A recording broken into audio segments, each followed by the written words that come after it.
What if everything you believed your entire life was actually wrong? What if billions of people across history were following a path, and only one of those paths actually led to God? That's not a comfortable question, but it's the most important question you will ever ask. And today, we're going to answer it fully, clearly, and in a way that will leave you with absolutely zero doubt. Assalamu alaikum wa rahmatullahi wa barakatuh, and welcome back. If you are someone who has ever been asked by a friend, a coworker, or even your own restless mind, why Islam? Why not some other religion? Then this video was made specifically for you. We are going to go deep today. We are going to look at this question not just emotionally, but rationally, historically, and spiritually. And I promise you, by the end of this video, you will not just feel that Islam is the truth, you will know it. So please stay with me until the very end, because the last point I share might be the one that changes everything for you. Let's begin. Let's start with the honest reality. There are thousands of religions in the world. Billions of people follow different faiths. So how do we know which one, if any, is actually the truth? Here's the thing most people miss. Asking this question is not a sign of weak faith. It is actually a sign of intelligence. Allah SWT himself invites us to think. He says in the Quran, do they not then reflect on the Quran? Had it been from anyone other than Allah, they would have certainly found in it many inconsistencies. Surah An-Nisa 482. That one ayah alone is remarkable. Allah is not saying, just believe and don't question. He is saying, look closely, examine carefully, and you will find no contradictions. That is a challenge. And in over 1,400 years, nobody has successfully met it. Think about that for a moment. Every human-made book, no matter how brilliant the author, contains errors, contradictions, outdated ideas. That is just the nature of human knowledge. It grows, it changes, it corrects itself. But the Quran, it has been examined by enemies of Islam, by linguists, by scientists, by philosophers. And not one has been able to produce a single authentic internal contradiction. That alone sets Islam apart. Now, here's where it gets even more powerful. Stay with me. Every prophet in history was given signs and miracles. Musa, A.S., parted the sea. Isa, A.S., healed the sick. These miracles were real, but they were witnessed by those who were there. You and I can only read about them, but Prophet Muhammad, peace be upon him, was given a miracle that you can witness right now, at this very moment, with your own eyes. The Quran. Not just the words, but the preservation. Not a single letter of the Quran has changed since it was revealed.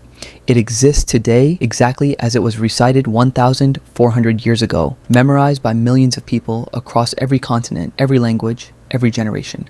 The Prophet himself said, the best among you are those who learn the Quran and teach it. Sahih al-Bukhari 5027. And subhanallah, today there are millions of hufaz, people who have memorized the entire Quran, from children in Indonesia to grandmothers in Senegal to students in Pakistan. This is not a coincidence. This is divine protection in action. No other religious scripture can make this claim. The Torah has been modified. The Bible exists in hundreds of different versions. But the Quran, one book, one text, one message, unchanged. Allah promised this himself. Indeed, it is we who sent down the Quran, and indeed, we will be its guardian. Surah Al-Hijr 15:9. When God himself promises to protect his book, it gets protected, and we are living proof of that promise being kept. I'm going to share something most Islamic channels never talk about, and that is how Islam's concept of God holds up under pure logic. Think about this. If there is a God, a creator of everything, what must he be like? He must be eternal. He cannot have a beginning, because then something must have created him. He cannot have an end, because then he would be finite and weak. He must be all-powerful. He cannot depend on anything. He cannot have needs.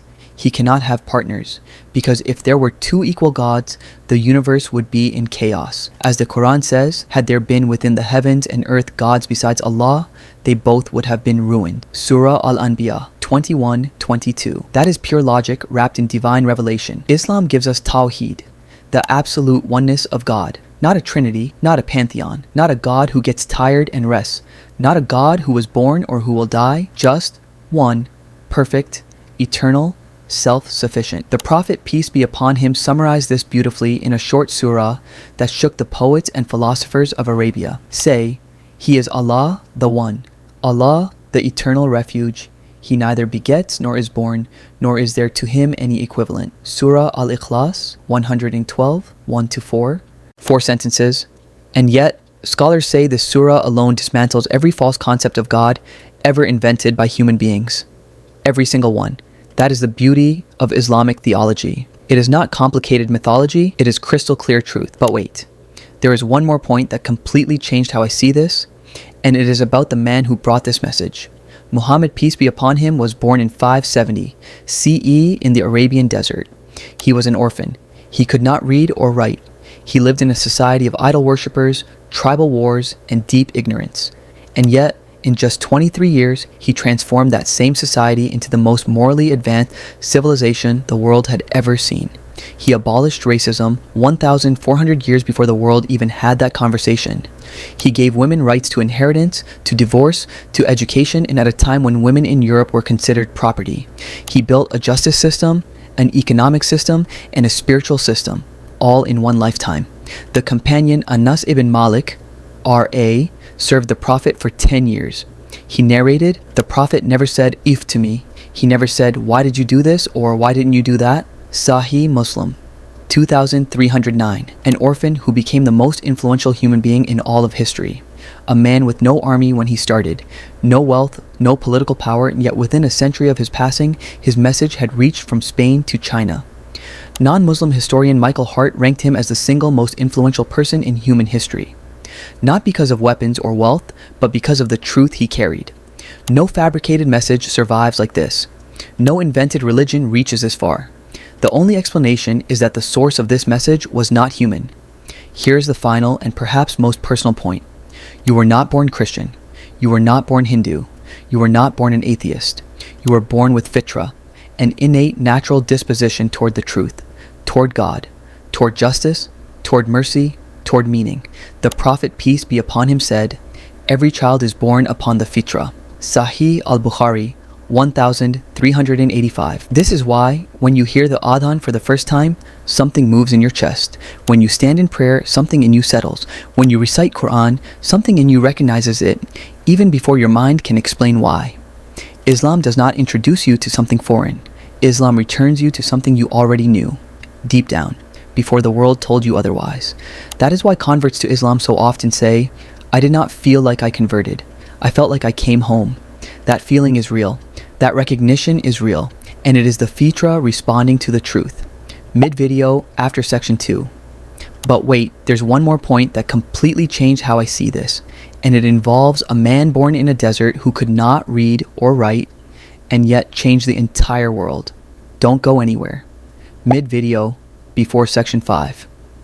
If you have ever felt that no matter how much dunya you collect, something still feels missing, this next part is for you, because Islam has an answer for that emptiness that no self-help book ever could.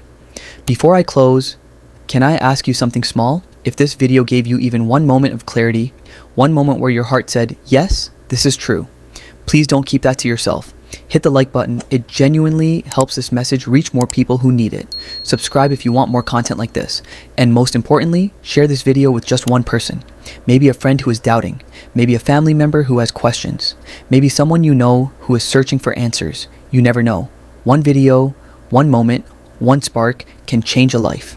Sharing knowledge is sadaqah jariyah, a continuous reward that does not stop, even after we leave this world. So please, share it.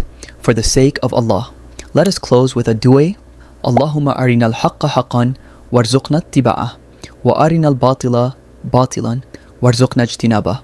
O Allah, show us the truth as truth and grant us the ability to follow it, and show us falsehood as falsehood and grant us the ability to avoid it. Ameen, Ameen, Ameen. May Allah keep our hearts firm on this beautiful deen. May He increase us in certainty, in love for Him, and in gratitude for the gift of Islam, a gift that billions are still searching for, and that you and I have been blessed with. Never take that lightly. Jazakallahu khairan for watching. This is your brother/sister signing off. Assalamu alaikum wa rahmatullahi wa barakatuh.